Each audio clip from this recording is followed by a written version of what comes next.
சென்னையில் நடைபெறும் மாற்றுத்திறனாளிகள் போராட்டத்தில் கலந்து கொள்ள அனுமதி மறுத்து கடலூர் மாவட்டம் பண்ருட்டியில் மாற்றுத்திறனாளி பெண்ணை போலீசார் வீட்டுக் காவலில் வைத்தனர். தமிழ்நாடு அனைத்து வகை மாற்றுத்திறனாளிகள் மற்றும் பாதுகாப்பு உரிமைகள் சங்கம் சார்பில் மாற்றுத்திறனாளிகளின் பல்வேறு கோரிக்கைகளை முன்வைத்து இன்று சென்னை கோட்டை முன்பு மாற்றுத்திறனாளிகள் தொடர் முற்றுகை போராட்டத்தில் ஈடுபடுவதாக அறிவிக்கப்பட்டிருந்தது.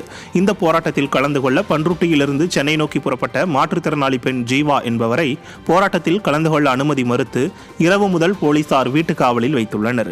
இதனால் தங்களின் நியாயமான கோரிக்கைகளை வலியுறுத்தி போராட அனுமதி மறுக்கப்படுவதாக மாற்றுத்திறனாளி பெண் ஜீவா வேதனை தெரிவித்துள்ளார். கோட்டையை முற்றுகையிடும் தொடர் போராட்டம் இது எங்களுடைய நியாயமான கோரிக்கை. ஆந்திரா, தெலுங்கானா, கர்நாடகா மாநிலத்தில் 6000 15,000 வரைக்கும் தராங்க. இந்த கோரிக்கையை வலியுறுத்தி தான் நாங்கள் போராட்டம் வச்சிருக்கோம்.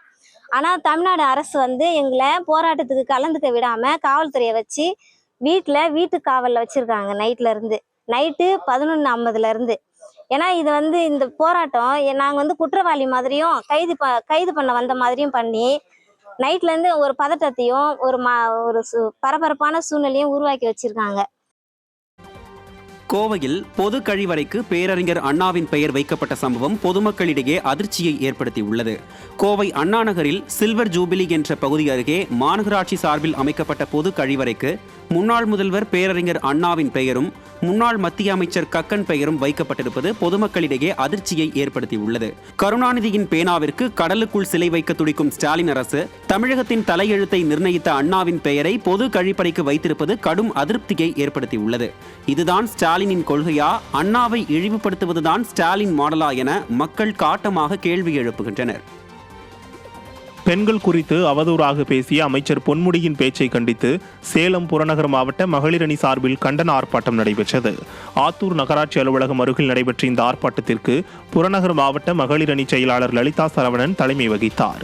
கழக கொள்கை பரப்பு துணை செயலாளரும் திரைப்பட நடிகையுமான கௌதமி, சேலம் புறநகர் மாவட்ட கழக செயலாளர் இளங்கோவன் ஆகியோர் கண்டன உரை நிகழ்த்தினர். இந்த ஆர்ப்பாட்டத்தில் மாநிலங்களவை உறுப்பினர் சந்திரசேகரன், சட்டமன்ற உறுப்பினர்கள் ஜெய்சங்கரன், சித்ரா மற்றும் கழக நிர்வாகிகள், தொண்டர்கள் என ஏராளமானோர் கலந்து கொண்டனர். பெண்கள் மீதான அவமதிப்பு மற்றும் மத உணர்வுகளை புண்படுத்தும் வகையில் தொடர்ந்து சர்ச்சைக்குரிய வகையில் பேசிய ஆபாச பேச்சு அமைச்சர் பொன்முடியை பதவியிலிருந்து உடனடியாக விலக வேண்டும் என வலியுறுத்தி அதிமுக சார்பில் திருச்சி மாவட்டத்தின் இருவேறு இடங்களில் மாபெரும் கண்டன ஆர்ப்பாட்டம் நடைபெற்றது. இதன் ஒரு பகுதியாக திருச்சி ஒத்தக்கடை BSNL அலுவலகம் அருகே மாநகர் மாவட்ட கழக செயலாளர் ஜே சீனிவாசன் தலைமையில் ஆர்ப்பாட்டம் நடைபெற்றது. இதேபோல் திருச்சி புறநகர் தெற்கு மாவட்ட கழக செயலாளர் ப. குமார் தலைமையில் ஆபாச பேச்சு அமைச்சர் பொன்முடியை கண்டித்து திருச்சி புள்ளம்பாடியில் நடைபெற்றது. இதில் மாவட்ட மகளிர் அணி செயலாளர் செல்வமேரி ஜார்ஜ் உட்பட திரளான நிர்வாகிகள் பலர் கலந்து கொண்டு ஆபாச பேச்சு அமைச்சரை கண்டித்து முழக்கங்களை எழுப்பியதோடு பொன்முடியின் உருவப்படத்தை கிழித்தும் துடைப்பத்தால் அடித்தும் தங்களது எதிர்ப்பை பதிவு செய்தனர்.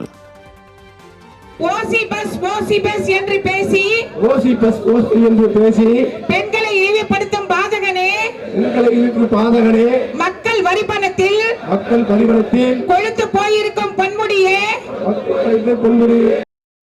கடலூர் மாவட்டம் காட்டுமன்னார் கோவில் அருகே நியாய விலைக் கடையில் எடை குறைவாக பொருட்கள் வழங்கப்படுவதாக புகார் எழுந்துள்ளது.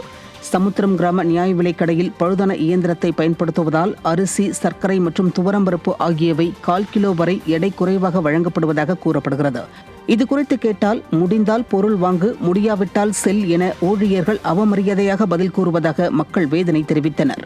நியாய விலைக் கடையில் நடைபெறும் தில்லுமுள்ளுகளை துறை அதிகாரிகள் உடனடியாக தடுக்க வேண்டும் என அவர்கள் வேண்டுகோள் விடுத்தனர்.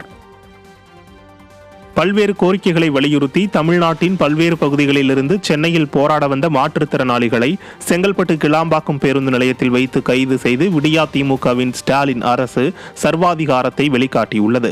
மாதாந்திர உதவித்தொகை 6000 ரூபாயிலிருந்து 10,000 ரூபாயாக உயர்த்தி வழங்க வேண்டும் உள்ளிட்ட பல்வேறு கோரிக்கைகளை முன்வைத்து சென்னையில் மாற்றுத்திறனாளிகள் போராட்டம் அறிவித்தனர். இப்போராட்டத்தில் கலந்து கொள்ள பேருந்து மூலம் வந்த மாற்றுத்திறனாளிகள் அனைவரும் கைது செய்யப்பட்டனர். நிர்வாகத்திறனற்ற ஆட்சியை நடத்தி கொண்டிருக்கும் ஸ்டாலின் அதிகார திமிரில் அரசுக்கு எதிராக போராடுபவர்களை அடக்கி ஒடுக்குவது ஜனநாயக படுகொலை என பலரும் கடும் கண்டனம் தெரிவித்துள்ளனர்.